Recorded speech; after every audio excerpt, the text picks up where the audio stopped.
basically there are two stereotypes that I've come across in my many years of teaching, dealing with Latinos and learning language.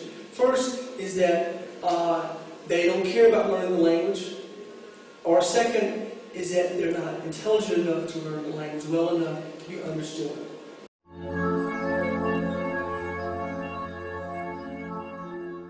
I think there's major confusion between English and Spanish. They tend to take their Spanish language and translate that into English pronunciation. So there's lots of confusion between the T, the D, the S, the Z, the TA sound, which doesn't really exist in Spanish, Latin American Spanish that is.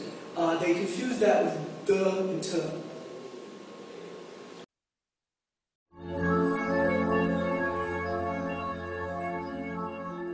The consequences of bad pronunciation is that first, you're not understood. And I think that's the most important thing we want for speakers of any language to be understood. And second, it's going to hurt your career in the long run, because when you're interviewing for jobs and things like this, it won't happen because of your pronunciation.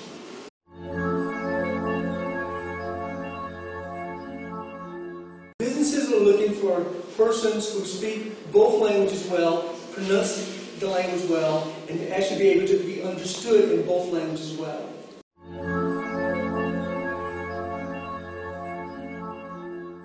The traditional methods have always focused on reading, writing, and that was the foundation of all the things they've taught. So people, especially for the last 20 or 30 years, they've been learning how to speak well only if they're in that situation. But reading and writing has been the focus of most of what we've taught in traditional settings, learning language.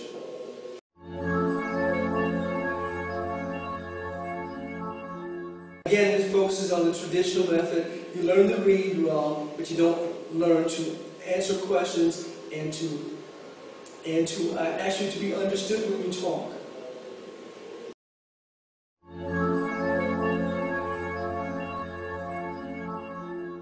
I think I learned IPA when I was in college and university, and the problem is that no one else learned it. The teachers knew it, but the students didn't. By the time you taught the students IPA, they never really learned how to pronounce well. So what happened was that now I'm working with the elites. I've learned that first we give students knowledge of their own language, how to pronounce the words, letters and sounds in their own language, and then we teach them English. And from that perspective, they make less mistakes on pronunciation of English, and they can almost master that within a 6 or 7, 8 month period.